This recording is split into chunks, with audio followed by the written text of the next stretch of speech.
네, 안녕하세요. 반갑습니다. 이승훈 소장입니다. 자, 다주택 피하고 입주권까지 품귀 현상 벌어진 투자, 이게 과연 뭘까요? 자, 인기 높아지는 재건축 단지 상가, 재건축 단지 내 상가를 갖고 있으면 입주권을 준다고 하는 얘기입니다. 재건축 아파트를 사게 되면 나중에 신규 아파트 입주권을 받을 수 있죠? 근데 상가는 재건축의 아파트를 받는 게 아니라 상가를 받는 거였는데 아파트를 받을 수 있다고 하는데 어떤 내용인지 한번 살펴볼게요. 올림픽 선수 기자촌 상가가 평당 5억에 거래돼서 반전세 2배 가까이 올랐다고 하고, 서초 신반포 2차 같은 경우도 상가 보유 조합원도 아파트 입주권 받을 수 있게끔 했다고 합니다. 자, 그렇지만 이미 가격이 많이 뛰고 불확실성이 커 투자 유예해야 된다, 이런 내용인데 한번 살펴보겠습니다. 자, 아무래도 다주택자분들 입장에서는 추가적으로 주택을 구입하는 게 대단히 부담스럽죠. 일단 취득세에서부터 진입장벽이 상당히 높아졌습니다. 그렇죠? 자, 그런데 이 재건축 아파트가 가격이 엄청나게 비싸잖아요. 가치는 높기 때문에 매가는 비싸고 허름한 물리적 상황 때문에 전세가는 낮아서 투자 갭이 상당히 크기 때문에 부담스럽습니다. 거기다가 세금도 엄청나게 크고요. 자, 이런 상태에서 상가를 구입하게 되면은 다주택 세금도 적용받지 않고 그거는 취득세, 양도세 모두 다 유리하단 말입니다. 그동안은 상가들이 왜 그럼 거래가 안 되다가 최근 들어 갑자기 이렇게 급등하느냐? 그 전까지는 상가는 아파트를 받지 못했습니다. 그러면 그 상가는 뭘 받느냐? 상가니까 당연히 신규 상가를 받는 거죠. 근데 안정적으로 신규 아파트를 받고 싶은 사람들은, 그러니까 상가 투자에 관심이 없었죠. 그러면 지금 법이 바뀌었느냐? 그게 아니고요. 이 상가, 재건축 상가는 나중에 아파트를 받을 수 있을지 없을지는 법으로 정해진 것이 아니라 각각의 조합들이 만든 정관이라는 게 있죠. 여러분들 뭐 회사에 사측이 있듯이 그러한 정관상에서 상가가 아파트를 받을 수 있다라고 규정이 돼 있어야 됩니다. 그렇기 때문에 이거는 케이스별로 틀린데, 보통 상가가 아파트를 받을 수 있게 규정을 한다 하더라도 상가는 평가금액 하잖아요. 종전자산평가액이라고 해서 감정평가를 미리 해서 향후에 종후평가에 아파트의 평가 가치, 아파트의 그러니까 조합원 분양가보다 이 상가의 감정금액이 더 높을 경우에는 주는 경우가 있어요. 근데 그렇게 되려면 상가가 엄청나게 크고 좋은 거여야 되죠. 그죠? 이러한 뭐 송파라든가 아니면은 뭐 용산이라든가 지금 아까 신반포라든가 이런 거 아파트 가격이 얼마나 비쌉니까? 그 아파트 조합원 분양가보다 더 비싼 감정평가, 시세도 아니고 감정평가액을 받아야 되니까 어마어마하게 크고 좋은 상가가 아닌 이상은 아파트를 받기가 힘들다라는 겁니다.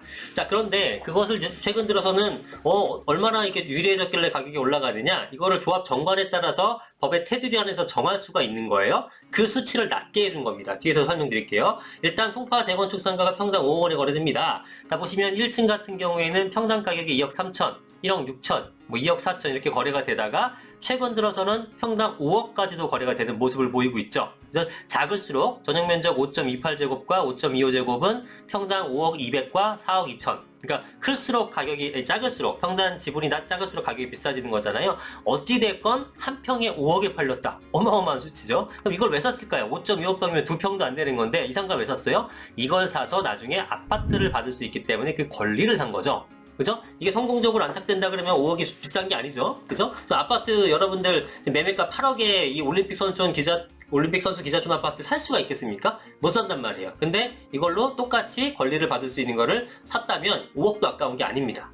자, 문제는 이런 식으로 재건축 아파트의 상가를 구입했을 때 모두 다 성공적으로 투자를 할 수 있느냐? 아니라는 겁니다. 실패할 확률이 제가 볼 때는 굉장히 큽니다. 이 부분을 굉장히 조심하셔야 돼요. 자, 내용 이해하셨죠? 뭐 쭉 그런 내용이고, 여러분들이 아셔야 될 거는 바로 이겁니다. 산정 비율이에요. 산정 비율.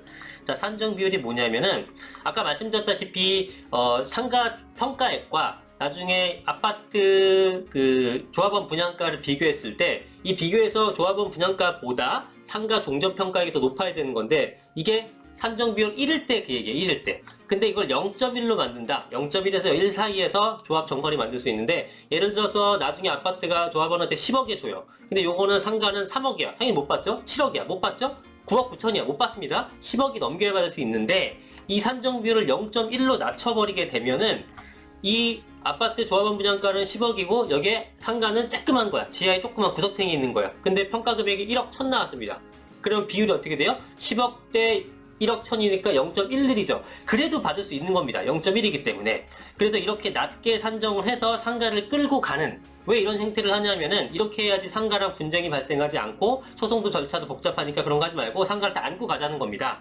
사업성이 어느 정도 나오는 지역에서는 빨리빨리 하는 대신에 상가들한 조합원들한테 주고 여러 가지 유리한 면이 있겠죠. 그래서 이 산정 비율을 굉장히 낮출 수 있다는 거예요. 그럼 이런 형태가 많아지다 보면은 여러분들 다주택자 이런 사람들이 상가를 구입해서도 아파트를 얼마든지 받을 수 있다는 개념인 겁니다.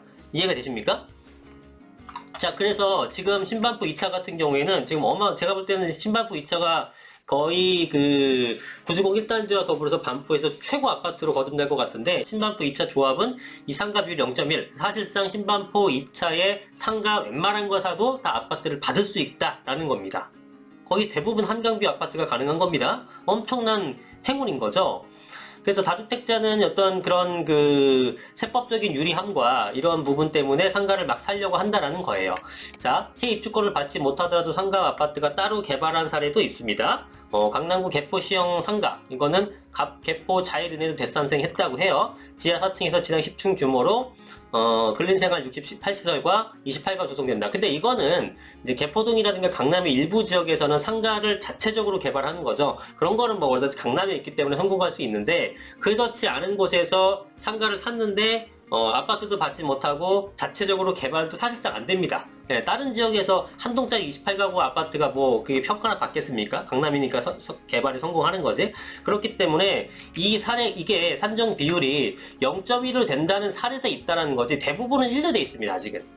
네, 그래서 이거를 현저하게 낮춰주지 않은 이상 여러분들이 상가를 사갖고는 아파트를 받을 수가 없어요. 이건 법적인 문제가 아니라 조합 정관이 따라서다. 그럼 재건축 단지별로 상가를 얼마나 포용하는지를 여러분들이 보셔야 되고, 그 포용을 정량적으로 평가한 게 바로 이 산정 비율인데, 제가 볼 때 0.1로 해주는 것이 과연 많을까? 예, 보편적으로 1, 여러분들이 0.7, 0.8로 낮춰준다고 하더라도 웬만하면 못 들어갑니다. 상가 큰 거 아니고서는. 근데 이런 거를 통해서 여러분들이 이제 아파트를 받으려면 운이 많이 따라야 됩니다. 일단 조합 설립도 안 됐는데 나중에 조합 설립된 다음에 조합 정관이 상가를 포용적으로 받아줄 거라고 긍정적으로 예상을 하셔야 되는 부분이고, 또 하나는 여러분들이 감정평가를 잘 받아야 돼요.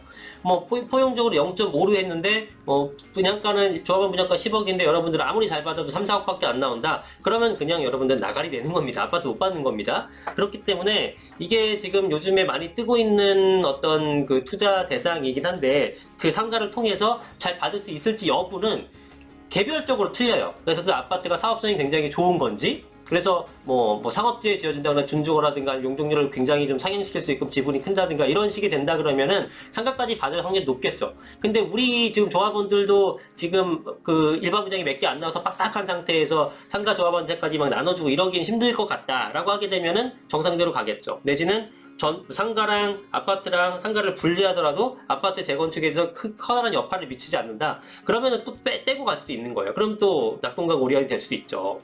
그래서 이 투자는 굉장히 좋은, 이론적으로 굉장히 좋은 방법이긴 한데, 재건축 아파트 상가에 투자하는 것은 이게 확실히 성공이 될지 안 될지는 나중에 가봐야 안다라는 것. 안정적으로 하려 그러면 조합이 설립되고 조합 정관상의 상가에 대해서 포용적으로 그 조정 비율을 낮춰준 것들, 이런 것들만 여러분이 투자를 하셔야 된다는 겁니다. 근데 그렇게 된 것들은 또 가격이 비싸겠죠. 뭐 이거 어쩔 수 없어요. 하이 리스크 하이 리턴에 로우 리스크 로우 리턴이기 때문에. 근데 이거는 좀 다른 것보다 좀 더 위험해 보입니다. 예, 조합 정관이 과연 상가를 잘 이렇게 산정 비율을 낮춰줄지 여부는 여러분들이 잘 조사를 해야 될 것 같아요. 그래서 어떤 개념인지 아시겠죠? 이 개념 잘 파악하고 이거 나중에 투자하실 때 그 부분을 잘 확인해 보시기 바랍니다. 모르면은 되게 좋은데 상가는 무조건 아파트 준대, 이렇게 생각하시면 안 된다는 겁니다. 자, 잘 알아두시고 투자에 활용하시기 바랍니다. 오늘 영상 여기까지 하겠습니다. 감사합니다.